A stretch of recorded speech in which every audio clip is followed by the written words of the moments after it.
یہ ایک نیا جو ہے نا، نیا تو نہیں، یہ آج کل بہت زور و شور سے مسئلہ چل رہا ہے کہ مسلمانوں کے مدرسے نے ایکسٹریمزم پھیلایا ہے، اور یہ فلسفہ جو ہے نا، یہ اسلام کا انہوں نے اپنی مرضی سے لے لیا کہ دنیا میں اسلام جو ہے نا پوری دنیا پہ راج کرنے کے لیے آیا ہے اسلام. So what I am actually, آپ کی 3 باتیں ہیں آپ کے سوال میں. ایک تو یہ کہ دعوت کے تھرو ساری دنیا میں نظام پھیلایا جائے، تو یہ تو آپ بھی مان رہے ہیں کہ دعوت کے تھرو پھیلایا جائے، تبلیغی جماعت کر رہی ہے. نظام تو آپ بھی مانتے ہیں کہ دعوت کے تھرو پھیلایا جائے، نظام تو ہندو بھی مانتے ہیں، نظام تو کرسچنز بھی مانتے ہیں. نظام جس مرضی فلسفے کو لے لیں آپ، وہ یہی کہتا ہے کہ بھیا ورلڈ آرڈر چاہیے ہمیں. یہ کوئی انتہائی کوئی سائیکولوجیکلی انکریکٹ بات ہوگی کہ ہم یہ سوچیں کہ ہمیں کوئی چیز ایسی پتہ چل گئی ہے جو ہمارے فائدے کی ہے، کسی ایک کمیونٹی کو پتہ چل گئی ہے، اور ہمارے اندر سے یہ خواہش ہی نہیں پیدا ہو رہی کہ یہ پوری دنیا میں نہ پھیلا دی جائے، because obviously we are all interconnected. So if we all find, or if one of the community finds the perfect solution for life, obviously it will have to implement it all across the world because it is dependent on all the other human beings. Otherwise وہ system قائم ہی نہیں رہ سکتا. اگر ایک علاقے میں ہو گیا ہو تو باقی کے علاقوں میں وہ سسٹم جب تک نافذ نہیں ہوتا، اس کے افیکٹ سے وائرس باہر سے آیا کریں گے. ان کو پھر چاہیے ہوگا کہ کوارنٹین کریں یا وائرس کو وہاں سے ریموو کریں کہ کوئی ہمارے اگلی نسلوں میں یہ غلط فلسفہ نہ آ جائے باہر سے. اگر باہر غلط فلسفہ ہے آپ کی کمیونٹی میں ٹھیک آ گیا تو، یا پھر آپ چونکہ socially, financially and all of those interdependencies آپ کے ذہن میں آتی ہیں، جو کہ ہمیں پتہ ہے کہ ایک کمیونٹی اکیلے میں تو نہیں سروائیو کر سکتی. تو اس کو جب پتہ ہوتا ہے کہ بھئی ہمارے پاس سسٹم ٹھیک ہے، تو باقی کے سسٹم خراب کے اندر یہ والا سسٹم سروائیو نہیں کر سکتا کسی بھی موقع پہ یا زیادہ دیر تک. تو اس لیے بھی اس کی ضرورت ہوتی ہے کہ this is a psychological need for a human being to actually look at the whole community. ہم پورا کا اب تو خیر ویسے بھی ہم پہلے تو چلیں، پھر ہم ایک ڈسلوکیٹڈ لائف سٹائل میں تھے کچھ ہزاروں سال پہلے. اب تو پورا کا پورا نظام آپس میں اتنا انٹرٹوائنڈ ہے کہ اگر ایک طرف غلط نظام چل رہا ہے کسی ایک کمیونٹی میں، ملک میں، ایک خطے میں، تو واقعی باقی کے لوگوں کو ویسے ہی افیکٹ کرے گا جیسے ہالی ووڈ افیکٹ کرتی ہے ہمیں، جیسے کسی اور جگہ کی پالیٹکس یا پولیٹیکل چینجز پورے کے پورے کانٹیننٹ پہ، اس ریجن پہ اپنا اثر رکھتی ہیں. بالکل ایسے ہی ہوتا ہے. یہ تو ہو ہی نہیں سکتا نا کہ آپ یہ سمجھ لیں کہ جی this world can live into multiple different systems at the same time while being dependent on each other and functioning with coherence with each other. This is not going to happen. The system has to be similar or singular. So میرا تو اپنا فلسفہ یہ common sense کی بات ہے کہ 2 opposing فلسفے سسٹمز ایک ہی کمیونٹی کے اوپر نہیں چل سکتے. بالکل اس طرح گھر میں بھی نہیں چل سکتے، اس طرح دنیا میں بھی نہیں چل سکتے. سو یہ ایک فطری تقاضا ہے. یہ صرف اسلام کی یا مدرسے کا فلسفہ نہیں ہے. جس بندے نے یہ سوچا کہ مدرسے نے اپنی طرف سے نکال لی ہے بات، اس نے 2 غلطیاں کی. ایک تو اس نے اپنی تھاٹ بلڈ نہیں کی ہوئی کہ ایک کمیونٹی کے اندر 2 سسٹم جو کہ آپس میں کانفلکٹ کرتے ہوں کسی بھی جگہ پہ، وہ بھی کرٹیکل لیول کے اوپر کانفلکٹ کرتے ہوں، تو وہ اکٹھے سروائیو کر سکتے ہیں. ایسا ہو نہیں سکتا. تو اب رہے تھیولوجیکل پرسپیکٹیو اور فلاسفی کیا ہے. تھیولوجیکل پرسپیکٹیو بڑا سمپل ہے. اللہ تعالیٰ نے جب بھی کتاب دی ہے وہ اپنے تمام انسانوں کے لیے دی ہے. اگر الگ الگ کمیونٹی میں آپ مسلمان ہو کے سوچیں نا، اگر الگ الگ کمیونٹی میں الگ الگ دین دینا تھا تو پھر ہر قبیلے کے لیے اپنی کتاب آنی چاہیے تھی. ایٹ لیسٹ ہر قوم کے لیے اپنی کتاب آنی چاہیے تھی. اللہ ایک ہی کتاب دیتے ہیں، اس کے بعد کہتے ہیں کہ اس کے بعد آپ اس کتاب کی تو خصوصیت یہ ہے قرآن کی کہ اب اس کتاب کے بعد اب کوئی اور کتاب نہیں چلنی. تو کیا بات سمجھنے کی یہ ہے، سوچنے کی بات یہ ہے. تو کیا یہ کتاب پہلے تو کیا اس قابل ہے کہ پوری دنیا اس کے سسٹم کے ساتھ چل سکے؟ تو جی ہاں، مقدمہ ہی یہ ہے ہمارا کہ یہ کتاب پوری دنیا کے لیے ہی ہے، اور یہ اس قابل ہے کہ دنیا میں اگر 100 ارب انسان بھی ہوں تو اس سسٹم کے اندر آئیں گے تو وہ ایک گلوبل ہارمنی کے اندر ہی آئیں گے. سو یہ بات بھی، اس بارے میں بھی ہمیں کوئی سوچنے سمجھنے کی زیادہ ضرورت نہیں ہے بحیثیت مسلم کی. کیا قرآن پاک میں اتنی کیپیبلٹی ہے کہ وہ ایک پوری دنیا کو سنبھال سکتا ہے؟ تو ہاں سنبھال سکتا ہے. But this is a theological level of common sense کہ اگر آپ اللہ تعالیٰ کو سپریم بینگ مان رہے ہیں تو تمام تر کریشن پہ اللہ تعالیٰ کا جو حکم ہے وہ اسی طریقے سے اطلاق کروائیں. کیا اللہ تعالیٰ نے خود کرنا ہے؟ نہیں, اپنے انبیاء بھیجنے ہیں. اس کے بعد اللہ تعالیٰ نے اس قوم کو, سورہ محمد میں اللہ نے کہا نا کہ تم نے اگر یہ کام نہ سنبھالا تو ہم کسی اور قوم کو تم سے ریپلیس کر دیں گے. ہمیں کوئی تمہارے پر نعوذ باللہ ڈیپینڈنسی تو نہیں ہے, اللہ تعالیٰ کسی قوم پہ تو ڈیپینڈنٹ نہیں ہے. اہل یہود کو بھی جب آپ اگر پوری طریقے سے پڑھیں ان کے اپنے فلسفے کو بھی, تو اہل یہود کو بھی جو ان کی کتاب تھی وہ پوری دنیا میں سسٹم نافذ کرنے کے لیے دی گئی تھی, مگر انہوں نے پوری دنیا کا سسٹم اپنا دین کو سائڈ پہ کیا اور مذہب بنا لیا اس کو. تو اللہ نے کہا کہ اب تو تمہیں کوئی گنجائش نہیں ہے, تم نے کتاب کی ویلیو ہی ختم کر دی. ان کو واقعی میں سرداری ملی تھی دنیا کی, بنی اسرائیل کو واقعی میں اللہ تعالیٰ نے کہا تھا کہ آپ یہ نظام پھیلائیں گے آپ دنیا میں, مگر انہوں نے بس اس کو مذہب کے طور پہ پوجا پاٹ کا سسٹم بنایا. اور پھر قرآن پاک اللہ تعالیٰ نے پھر نازل کیا کہ بھائی آپ دنیا میں آپ نافذ کریں. اب رہی بات کہ اگر دنیا میں تمام تر سسٹم اپنے اپنے طور پہ چلنے ہیں تو پھر ہمارے پاس کیا قرآن پاک میں ایسی کوئی بات ہے؟ تو ہاں جی 100% بات ہے. ایک دوسری کیا سنت میں ایسی بات ہے؟ تو ہاں جی اس میں بھی 100% بات ایسی ہے. فلسفی بڑی کلیئر ہے دونوں طرف سے, اور قرآن پاک میں ایک بھی جگہ پہ کسی اور سسٹم کے انڈر مسلمانوں کو رہنے کے احکام نہیں دیے گئے, بلکہ ایک اسمپشن کے ساتھ قرآن پاک میں ہر آیت بتائی گئی کہ پہلے آپ نے سسٹم نافذ کر لیا ہوا ہوگا. اللہ تعالیٰ نے اپنی کتاب میں یا نبی علیہ السلام نے اپنی سنت کے تھرو اس دین کو رائج کرنے کے لیے اقدامات کیے کہ نہیں؟ تو ہاں وہ تو بلیک اینڈ وائٹ پروفس ہیں ہمارے پاس. جتنے بھی خطوط اللہ کے نبی علیہ السلام نے لکھے تھے وہ بادشاہوں کو لکھے تھے, اپنے مسلمانوں کے احباب کو یا دوست کو نہیں لکھے کہیں پہ کہ بھئی یہ پیغام آگے پھیلانا ہے. یا بادشاہ کو خط لکھنے کا مقصد ہی یہ ہے کہ بھئی اب نظام درست کرنا ہے ہم نے. اور صحابہ کرام نے پھر جتنے بھی اقدامی جہاد کیے ان کو آپ کو پھر ڈیلیٹ کرنا پڑے گا ہسٹری سے, کہ جو روم کے خلاف لڑائی ہوئی, جنگ قادسیہ ہوئی, پرشین کے خلاف ہوئی, یرموک ہوئی, یہ اتنے سارے اقدامی جہاد ہوئے. اس بارے میں ایک نجی بحث ہوتی ہے علماء کی کہ وہاں پہ ہی لشکر کشی کی گئی ہے جہاں جہاں خطوط لکھے گئے تھے. حالانکہ یہ itself it's a debate which is not even supposed to have at a philosophical level, کہ خط لکھے گئے تھے یا نہیں لکھے گئے تھے, جن جگہوں پہ خط لکھے گئے تھے کیا وہیں پہ لشکر کشی کرنی ہے کہ نہیں. it's a secondary debate. primary debate یہ کہ لشکر کشی کیوں کی جا رہی ہے. if the question is rightly placed then you will know کہ یار سارا کا سارا پرزم کھل جاتا ہے, پوری روشنی اندر آتی ہے کہ اگر اقدامی جہاد سے پرشیا ہمارے پاس آ رہا ہے, نارتھ افریقہ ہمارے پاس آ رہا ہے, روم ہمارے پاس آ رہا ہے, سو اس کا مطلب یہ ہے کہ کوئی نظام کے اقدامات شروع ہو چکے ہیں.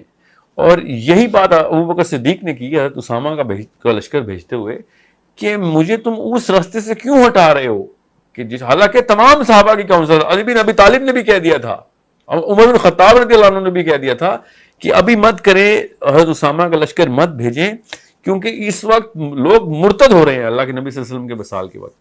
اور ابوبکر صدیق نے کہا کہ اگر مدینہ کے کتے بھی امہات المومنین کے کپڑے کھینچ کے ان کے گھروں سے باہر نکال رہے ہوں اور مدینے میں ایک آدمی بھی نہ بچے ان کی مدد کے لیے, تب بھی یہ لشکر جائے گا. کیونکہ صحابہ یہ کہہ رہے تھے کہ ایک فوجی تو بچی ہے ہمارے پاس, پورا عرب ہم پہ حملہ کرنے کے لیے تیار ہوا, کیونکہ پروفیٹ صلی اللہ علیہ وسلم کے بعد لوگوں نے دین کو چھوڑنے کے فیصلے کیے ہوئے تھے. So it was a very insecure time. At that time to Abu Bakr Siddiq نے کہا کہ بھائی یہ لشکر تو جائے گا. ان ادر ورڈز کہ اس مشن سے نہ مجھے ہٹاؤ جس مشن پہ اللہ تعالیٰ کے نبی صلی اللہ علیہ وسلم نے ہم سب کو مامور کیا ہوا ہے. And this was the mission. اور یہ کوئی کہے کہ سنت میں ایسا نہیں ہے تو یہ ساری چیزیں پھر کیا ہو رہی تھیں. How do you place your self in your psychological construct کی ان واقعات کی کیا ضرورت تھی. پھر یہ بحث کر لینا کہ پروفیٹ صلی اللہ علیہ وسلم نے جہاں پہ خط لکھا تھا وہیں لشکر کشی ہو رہی, تو پھر ان کو وہ کیا قصور ہے جہاں خط لکھا تھا, ان کا بھی نظام ان کے پاس رہنے دیتے. پرشیا کے اندر اپنا نظام چل رہا تھا, ہم بھی دعوت کرتے بھائی, کوئی مسئلہ نہیں تھا, ہم نے کیوں لشکر کشی کی. پھر یہ سارا کا سارا جو کنفیوژن ہے نا وہ اسی لیے پھیلائی جا رہی ہے. ہم اس وقت بے حد مرعوب ہو چکے ہیں, اتنے انفلوئنسڈ ہیں ہم یورپین فلسفی کے اندر, وچ ایکچولی از این ایگالیٹیرین فلسفی. اس کا مطلب یہ ہوتا ہے کہ جو جیسا ہے اس کو اس کے فلسفے کے اوپر بھی رکھنے دیا جائے, حالانکہ ایسا کچھ بھی مطلب نہیں تھا ان کا. ایون دا یورپین فلاسفرز آپ پڑھیں تو صحیح آپ کو پتہ چلے گی, دے نیور سیڈ کہ ہر بندے کو اس کا فلسفہ مینٹین کرنا دیا جائے. انہوں نے کہا تھا ان کے ریچولز اور ان کے حقوق اور ان کے فرائض بتائے جائے بس. فلسفہ تو خود دے رہے تھے, ڈیکارٹے اپنا فلسفہ دے رہا تھا. وہ تو اس سے بڑی کیا پھر ایکسٹریمزم ہے کہ ڈیکارٹے کا فلسفہ مان لیں, وہ تو ایک عام سا آدمی ہے, اس کا فلسفہ بھی تو ماننا ایک اتنا ہی ایکسٹریمزم ہے جتنا محمد صلی اللہ علیہ وسلم کا فلسفہ ماننا. یا پھر چلیں آپ تو مانتے نہیں کہ محمد صلی اللہ علیہ وسلم کا فلسفہ ہے, آپ یہ سمجھ لیں کہ کسی ایک مولوی کا فلسفہ ہے. ایک مولوی کے فلسفے کو ماننا آپ کو مسئلہ ہو رہا ہے, ڈیکارٹے اور روسو کے فلسفے یا نیچے کے فلسفے کو ماننے میں آپ لوگوں کو کوئی اعتراض نہیں. There is a problem here that you have to accept. 1400 سال سے, چلیں 1400 سال تو اب ہوئے, پہلے 500 سال میں جتنے بھی اقدامی معاملات ہوئے, یورپ پورا ہمارے پاس تھا, انگلینڈ کی باؤنڈری پہ مسلمانوں کی حکومت تھی, نظام کیا چل رہا تھا اور لوگ کتنے فائدے اٹھا رہے تھے یہ کوئی نہیں سوچ رہا. یہ دیکھ رہے ہیں کہ ہاں اس کے اندر جو فلاس تھیں اور جس کی وجہ سے انٹرنل اینارکی پھیلی اور مسلمانوں کی حکومتیں ٹوٹیں, چونکہ وہ ہو گیا تو اس لیے ہمیں باقی کے نظام پورے کے پورے ماننے پڑیں گے. یہ کوئی جسٹیفیکیشن اور آرگیومنٹ نہیں ہے. Just because Muslims couldn't carry the Islamic mission doesn't make Islamic mission the wrong mission. I totally accept کہ مسلمان اس قابل نہیں ہے اس وقت کہ وہ اللہ تعالیٰ کا دین جو ہے نا صحیح طرح ریپرزینٹ کریں, مانتے ہیں اس بات کو, مگر کیا دین اس قابل نہیں ہے؟ یہ تو ایک غلط بات ہے. یہ تو وہی کامن سینس والا جو ایک ایگزامپل دی جاتی ہے کہ اگر گاڑی کا ٹویوٹا گاڑی کے اندر ڈرائیور جا کے بار بار گاڑی کو مارا ہے تو آپ کمپنی کو تو نہ خرابی اس کا دوست دیں. جو بندہ گاڑی چلا رہا ہے اس کا قصور ہے, کمپنی نے تو گاڑی صحیح بنائی ہوئی ہے. اب رہی بات کہ امریکہ بھی یہ کام کر رہا ہے, پوری دنیا میں اپنا نظام یا اسرائیل اپنا نظام پورا کرنے کی کوشش کر رہا ہے, تو ہم کیا پھر ہم اس کو کیوں غلط کہہ رہے ہیں؟ تو میں تو اس کو کوئی غلط نہیں کہتا. یہ تو میں کہہ رہا ہوں ایک سائیکولوجیکل ڈرائیو ہے انسان کی, کہ جب ایک انسان اپنے ایک سسٹم کو صحیح سمجھتا ہے تو اس کی تمام تر ڈیپینڈنسیز کو بھی ٹھیک کرنے کی کوشش کرتا ہے, بیکاز اس کا اپنا سسٹم سروائیو ہی نہیں کر سکے گا اس سے. پھر this is why any and every nation in the history of human beings has been trying to put the system, singular system on the planet. جتنا بھی ان کو پلانٹ کا پتا تھا, اب لیکن ہمیں پورے پلانٹ کا پتا ہے. اب رہی بات ہمیں اپنے اسلامک فلسفی کی اوریجنیشن کی کہ ہم نے کہاں سے نکالا ہے, تو بھئی یہ تو بیسک فلسفی ہے کہ آدم کو جب دنیا میں بھیجا گیا تو ان کو ایک سسٹم کے لیے بھیجا گیا تھا. یہ تو انتہائی بڑا احمقانہ قسم کا مفروضہ ہے کہ نعوذ باللہ ان کو سزا کے طور پہ دنیا میں بھیجا گیا. اللہ نے تو بتایا کہ انہوں نے پاک میں بناتے وقت ہی بتایا کہ میں نے اس کو زمین کے اوپر خلافت دینے کے لیے بنایا. سو جب وہیں سے ہمیں پتہ چل رہتا ہے کہ آدم کو کوئی خلافت دی تھی, کوئی وائس رائے بنایا تھا اپنا, تو اوبویسلی کوئی سسٹم کے تھرو ہی بنایا تھا, کوئی سسٹم ہی چلانا تھا خلیفہ نے. تو اگر آدم کو اگر آپ نبی نہیں مانتے تو ہاں ٹھیک ہے, پھر تو آدم کے جتنے بچے ہیں وہ اپنا سسٹم بنائیں. وہ جو نوح کی 3 اولادوں کے ہمیں بچے بتائے جاتے ہیں اس وقت بائبل میں, ان تینوں کو اپنا سسٹم بنانا دیں, ان کو تینوں کو کیا 3000 سسٹم اور بنائے. مگر اگر آپ آدم کو نبی مانتے ہیں تو پھر آدم ایک سسٹم نیچے لے کے آئے تھے اور تمام تر انبیاء اسی سسٹم کی پریچنگ کرتے رہے ہیں. ہمارا بھی مقصد ہے کہ اگر آپ اللہ کو مانتے ہیں اور اللہ کے انبیاء کو مانتے ہیں تو اس کا مطلب ہی ہوتا ہے کہ اس نبی تو آدمی ہے, نبی کے اندر سے اگر سسٹم نکال لیا جائے تو وہ بس ایک نیک آدمی رہ جاتا ہے. اس کے علاوہ اس نے کیا کیا؟ پھر تیسرا جو آپ نے بات کی, میں اس کو تھوڑا سا اور ایکسپلین کر دوں کہ حضرت آدم علیہ السلام نے جب پورے دنیا میں سسٹم نافذ کرنا تھا, خلافت دنیا پہ آئی تھی نا, کسی ایک علاقے کے اوپر تو نہیں آیا تھا. اگر آپ حضرت آدم کو یہ مانتے ہیں کہ وہ دنیا کے اوپر خلافت کے لیے آئے تھے, تو پھر پروفیٹ صلی اللہ علیہ وسلم بھی دنیا کے اوپر خلافت کے لیے آئے تھے, موسیٰ بھی دنیا کی خلافت کے لیے اوپر آئے تھے. یہ تو ایک اور بحث کھل جائے گی کہ رسول نبی اور پیغمبر میں فرق کیا ہوتا ہے, مگر میں تو بات ہی ان سے آپ سے تمام تر رسولوں کی کر رہا ہوں نا, کہ اللہ تعالیٰ کے نبی صلی اللہ علیہ وسلم کو کتاب ملی, موسیٰ علیہ السلام کو کتاب ملی, عیسیٰ علیہ السلام کو کتاب ملی. جس کو بھی کتاب ملتی ہے وہ لاسٹ کتاب کے طور پہ ملتی ہے. وہ الگ بات ہے, پھر وہ اجازت بھی مل جاتی ہے کہ یار اگر تم اگر اس کو نہیں ٹریٹ کرو گے تو پھر یہ ٹریٹمنٹ بھی میں اپنے ذمہ لے لوں گا, جو قرآن پاک کی ٹریٹمنٹ اللہ نے اپنے ذمہ لے لی. تو جو حالات ہیں مسلمانوں کے, ہم نے قرآن کے ساتھ اس سے برا سلوک کرنا تھا جو کہ عیسائیوں نے بائبل کے ساتھ کیا یا یہودیوں نے اس کے ساتھ کیا, اپنی توریت کے ساتھ. چونکہ قرآن پاک کا سسٹم اٹ سیلف حفاظت کا سسٹم اللہ نے رکھا ہوا ہے, تو اس کا مطلب ہے اس کی اپلیکیشن دنیا میں اسی طرح کرنی, اس طرح آدم کا وعدہ آدم نے نبھانا تھا, ہم نے بھی اسی طرح نبھانا ہے. اس میں زیادہ اس طرح کمپیریٹیو سائیکالوجی میں یا کمپیریٹیو فلسفی میں جاننے کی ضرورت ہی نہیں ہے, کیونکہ this is an innate sense that we all have, that whatever we like and whatever we think is right, both of those occasions we internally need to, it's an innate built in need, ہماری hard wired یہ psychology ہے کہ ہم اس کو پھر over all پورے کے پوری دنیا کے اوپر نافذ کرنے کی کوشش کرتے ہیں. یہ امریکہ اسی نیڈ کے اوپر کر رہا ہے. اب میں آتا ہوں امریکہ کے اوپر. جب امریکہ کرتا ہے یہ نظام نافذ تو اپنی نیڈ ہی نبھا رہا ہوتا ہے. وہ برٹش امپائر نے کی, ڈچ نے کی, اب امریکہ کر رہا ہے. اس سے پہلے اور بھی بڑی بڑی جو حکومتیں گزری ہیں ایکسپینشن کی اسٹریٹجیز پوری کرتی رہی ہیں. رومنس کرتے رہے, پرشینس کرتے رہے, گریک کرتے رہے. all of those people were kept on trying to do the exact same thing. We think they were doing the wrong thing because we are under a very, very high influence of Descartes' egalitarian system, Rousseau's egalitarian philosophy, Karl Marx's socialistic philosophy. This is what we are actually suffering from. Otherwise, وہ منہ کے بل گرے ہیں اپنے فلسفی کے اوپر کیونکہ وہ چل نہیں سکیں. ہم بھی منہ کے بل گر رہے ہیں مگر الٹی وجہ سے. ہم چلا نہیں سکے اس لیے ان کی فلسفی ویک تھی, ہمارے فلاسفرز ویک تھے. بس یہ فرق ہے. نہیں تو ہماری فلسفی جب پروفیسر صلی اللہ علیہ وسلم نے چلا کے دکھائی تو حضرت عمر کے پاس 85% آف انہیبیٹنٹ ارتھ آ چکی ہوئی تھی. اب خود سوچے نا.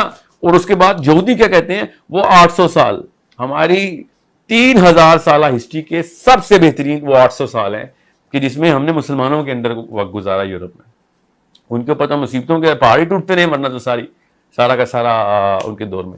سو the system itself has been proven, tested and perfected کہ بھائی اس سے اچھا سسٹم کوئی نہیں ہے. وہ الگ بات ہے. پھر ہم نے اپنے ساتھ ہی وہی دغا کیا کہ جو پھر وہی ہوتا ہے جن قومیں دغا باد ہوتی ہیں اپنے سسٹم کے ساتھ, ان کے وہی سزائیں مل رہی ہیں ہمیں. So the answer is inside our own system. ایک انڈیویجول کے طور کے اوپر بھی ہم اپنے گھر کے اندر اپنا نظام نافذ کرتے ہیں. ٹھیک ہے, اگر میں اس فلسفے کو اپنے گھر کے اوپر ہی اپلائی کروں نا آپ کے فلسفے کو, تو میرا گھر ہی ٹوٹ جائے گا کہ میرا بیوی کوئی اور فلسفہ نکال رہی ہے, میں کچھ اور نکال رہا ہوں, بچے کچھ اور نکال رہے ہیں. کہ میرا گھر کیسے بھائی, میرے گھر میں تو میرا نظام چاہیے. سو اگر گھر کے اندر تک یہ فلسفہ آپ کا فلاپ ہو جاتا ہے تو دنیا میں آپ نے کیسے سوچ لیا کہ یہ کامیاب ہوگا. There is no way that you can actually disconnect an individual from a community. This is the same philosophy and psychology which is built in.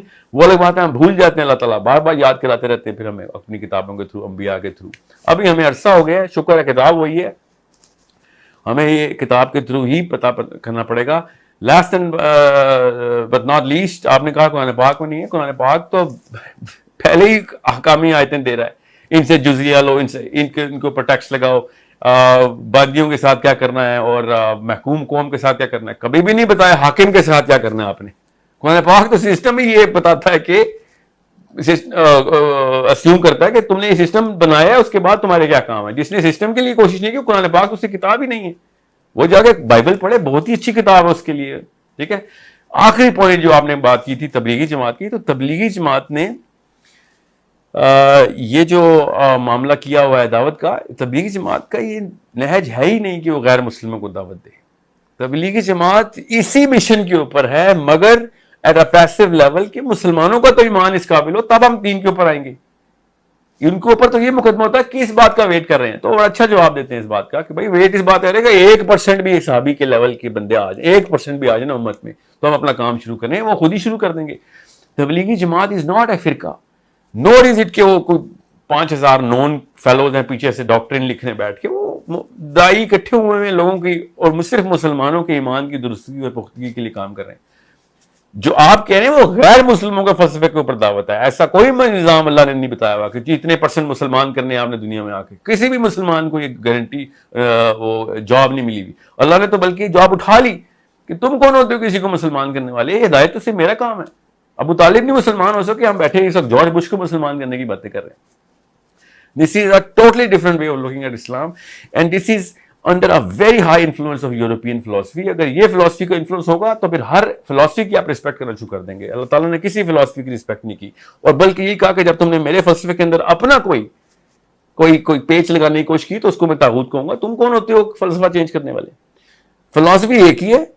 جتنے مرضی فلاسفرز پیدا ہو رہے ہیں وہ اللہ تعالیٰ کے فلسفے کو کاؤنٹر کرنے کے لیے پیدا ہو رہے ہیں, اور نہ ہمیں ضرورت نہیں ہے کسی اور فلاسفر کی. محمد صلی اللہ علیہ وسلم اکیلے فلاسفر ہیں, اس کے علاوہ کوئی اور. اگر کوئی فلاسفر آیا تو اس سے پہلے کہ انبیاء آئے ہیں. ایک ہی بات کرتے آئے ہیں, سیکوینس بھی ایک رکھا, زور بھی ایک رکھا. جن چیزوں پہ زور نہیں دینا تھا وہ صحابہ انبیاء نے نہیں دیا. پروفیٹ صلی اللہ علیہ وسلم نے کہا کہ پرانی شریعتیں آپ کینسل. جن چیزوں پہ پچھلے انبیاء نے زور نہیں دیا میں ان پہ بھی زور دے رہا ہوں. کچھ نئی چیزیں بھی ہیں اور پرانی چیزیں جو کہ حرام تھی میں حلال کر رہا ہوں, جو حلال تھی میں حرام کر رہا ہوں. آپ کہانی ختم. آپ تو اس طرف بھی کسر نہیں رہی کہ نجی معاملات اور مذہبی امور کیسے کرنے ہیں. دینی امور پہ تو ہر آدم سے لے کے محمد صلی اللہ علیہ وآلہ وسلم تک دین ایک ہی رکھا انہوں نے. یہ تو ہو ہی نہیں سکتا تھا نا کہ اللہ تعالیٰ بار بار اپنے دین بدلتے پھر رہے ہو. So related with the first man which is the prophet علیہ السلام, آدم علیہ السلام, اگر آپ ان کی نبوت چھین لیں گے تو ہاں یہ کنفیوژن رہے گی. ان کو نبوت دی تو یہ تمام تر یہ بہکاوے ہیں جس کے اوپر آپ آ چکے ہوئے ہیں, یہ یورپین بہکاوے ہیں. پہلے ہندو بہکاوے میں آئے, گریک بہکاوے ہیں, پھر رومن بہکاوے میں, ابھی بھی یہ رومنز ہی ہیں سارے جتنے بھی یورپین ہیں. ہم پاکستان میں تو ہندو بہکاوے میں ہر جگہ کوئی نہ کوئی میاں مذہب کھول دے کہ مسلمان بس گھر میں بیٹھ کے پوجا پاٹ کرے اور جا کے ہمسائے کے حقوق پورے کرتا رہے. ہمسائے کا سب سے بڑا حق یہ ہے کہ اس کو دوزخ سے بچایا جائے, ٹھیک ہے, اس سے زیادہ بڑا حق کسی کا نہیں ہے. سو I can go on for a million days here on this because this is such a big evil that has been spread, but I hope I've answered the basic crux of your question.